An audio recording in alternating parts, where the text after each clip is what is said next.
Hello and welcome to my very first video. In this video I will be talking about Fantastic Beasts and the Crimes of Grindelwald. I will be giving a summarization of it, I will be answering some questions, giving my own theories. Before we get into that, I just want to say that I will be doing this video all in one take. I did this because I wanted to be more of like a one-on-one talk, a podcast like as if I was speaking to you right in front of you. It's also helping speaking skills. It's as if I'm doing a live video as well. As I did say, I will be talking about Fantastic Beasts: The Crimes of Grindelwald. Now, Fantastic Beasts: The Crimes of Grindelwald is the second Fantastic Beasts movie. It's a follow-up from Fantastic Beasts and Where to Find Them. Fantastic Beasts and Where to Find Them is a movie which we follow Newt Scamander, who has sort of let his creatures out. He didn't let them out, but they escaped, and he has to try get them back. We learn about an Obscurial called Credence. Credence is a young wizard, while Obscurial is a young wizard who has suppressed their powers. Credence has suppressed his powers because from his life he has learned that wizards are bad, they are wrong, and we get to learn that he gets abused by his adoptive mother, or the mother who took him in. Now, Credence is also a main character in the second movie, also with Grindelwald. Grindelwald is a notorious criminal. He is an old criminal, but we do see him in Harry Potter Deathly Hallows. We see him when Voldemort is asking for the Deathly Wand, the Elder's Wand, sorry. He asks where it is, and Grindelwald tells him, and Voldemort kills him. Now, this movie is about Credence trying to find out who his mother is, and Grindelwald trying to get supporters to make sure that the wizards are on top of the food chain. They are the most royal. They shouldn't have to hide their magic. He does not hate muggles. He does not despise the no-mages. He just thinks that they're not as royal as the wizards. Now I'll get into the questions. I will be answering about Aurelius Dumbledore. I will be answering about Professor McGonagall, well, the supposedly Professor McGonagall. The first question is, who is Aurelius Dumbledore? Albus Dumbledore, has two siblings, Aberforth and Ariana. Now this is according to the books. However, at the end of the Grindelwald movie, Grindelwald tells Credence, the Obscurial, that he is Aurelius Dumbledore, Albus's brother. As proof, he says the Phoenix is drawn to Credence. Phoenixes are known to be drawn to the Dumbledore family. Albus Dumbledore says this himself. However, I don't believe this because it says they're known to it, but it doesn't really say that they only do it to the Dumbledore family. That's my opinion. There's also another reason why I don't think that they're full brothers, maybe half brothers. But we'll keep going with Credence. The second question is, who is Credence really? Is he Leta Lestrange's half-brother? Now this is a simply no.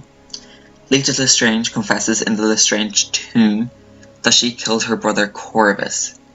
By accident though. So Credence can't be her half-brother. Leta was born after Lestrange, her father, put a curse on her mother to take her from another husband who already had a son. Her mother died giving birth to Leta.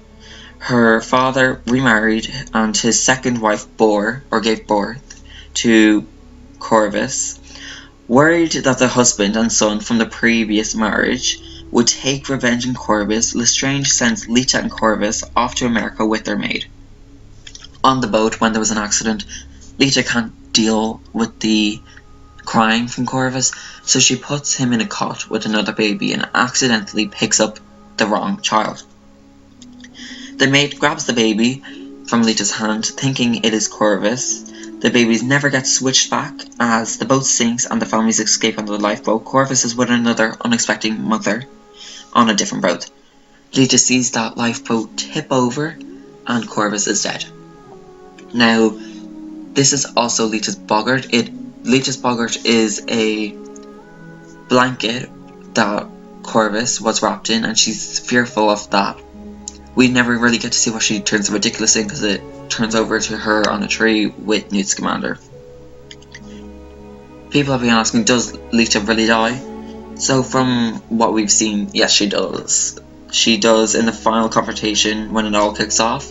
Grindelwald calls a meeting, which was a setup, as he knows that the auras will react and he can label them as dangerous, violent, criminals.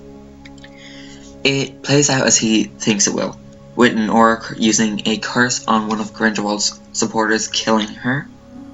A fight begins and Grindelwald circles himself in some type of blue fire. I don't really know what it is. It kind of resembles from the Harry Potter and the Goblet of Fire. It kind of resembles what the Goblet of Fire is when it takes the name. As the fight begins, as I did say, Grindelwald circles himself in blue flames. He tells his followers to enter inside, and we get to see one of his followers try to go inside but get killed. Now, I think that's because they're not loyal enough, so they just die. He tells Credence to join him, and he enters the ring. Nagini decides not to. So she hides, and as Newt and his brother Theseus attack Grindelwald, Lita Strange tries to put up a fight. She pretends to join him, but she pulls out her wand. Newt and Theseus try to run to Lita, but she looks at them and says, "I love you." It's never really specified who. I truly believe it was Newt, but maybe it was both. I will get into that later. And the fire engulfs Lita and kills her.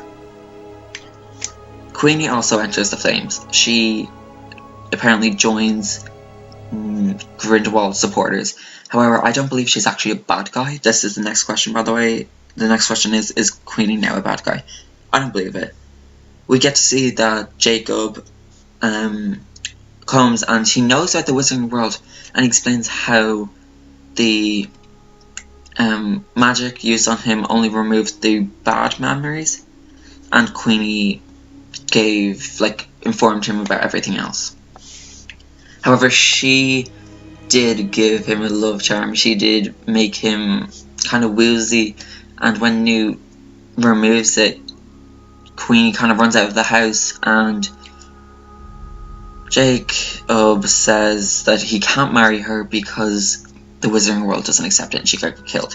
I think that Queenie sort of thinks Grindelwald will let her marry Jacob, so she follows him, and she's just so into love that she needs this. I also think that Grindelwald is using her for her mind-reading powers, and we get to see that this can be effective when she is trying to look for Jacob and Newt, but starts crying on the ground. It was one of the saddest scenes of them all. Another question is, why won't Dumbledore fight Grindelwald? So we know that Dumbledore does eventually fight Grindelwald in the Fantastic Beasts movies, as in the back of Harry Potter's frog card it says that he is known for his defeat against Grindelwald with his sidekick sort of thing, Nicholas Flamel. I'm hoping that they do fight it out with Nicholas as well. But why does he do it? It turns out that it's because the pair made a blood pact not to fight each other. This is seen in the container that the Niffler returned to Albus Dumbledore from Grindelwald's neck. It was amazing. They seal it with a drop of their blood, which is revealed to us as Dumbledore looks in the mirror of Erased. We see the container when Grindelwald escapes Makusa, which I suspecting he used the Polyjuice potion or something, and used one of the guards. I don't remember his name, I'm really sorry for that. The wizard carries it on him until the bottle, as I did say, was stolen by the Niffler. The second question is about McGonagall. This is a weird one, because Professor McGonagall that we see in the Harry Potter series was born in 1935. But she crops up in the movie, which is set in the 1920s. She also taught Lita, who was at Hogwarts way before that McGonagall that we see in the Harry Potter series. And we only see her for a brief time, but maybe J.K. Rowling brought her in for some reason. Maybe it's a sister, maybe it's an ancestor, maybe it's just a cousin that has the name. Now I'm going to go back with Lita. This next question is, who did she truly love? As I did say, I believe she loved Newt. Right before she said she died, she said, "I love you."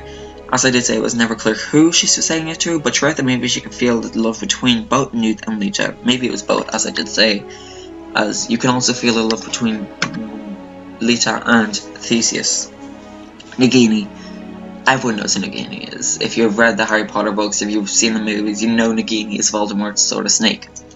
But in this movie she is portrayed as a woman. Nagini is currently seen in the movie as a woman who could change to a snake controllably.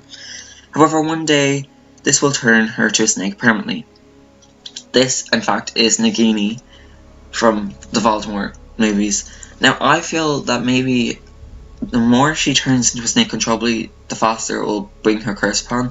The curse is a mother-to-daughter curse. It is some type of blood curse. It affects only mothers to daughters.